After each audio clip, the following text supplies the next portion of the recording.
காதலை யாரடி முதலில் சொல்வது நீயா இல்லை நானா?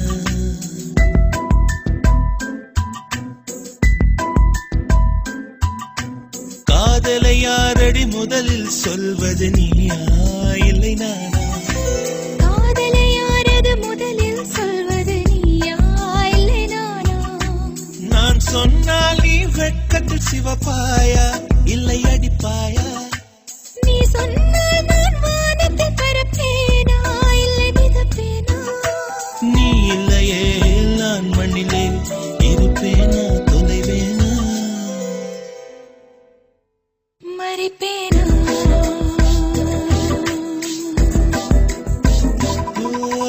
காதலை யாரடி முதலில் சொல்வது நீயா இல்லை நானா?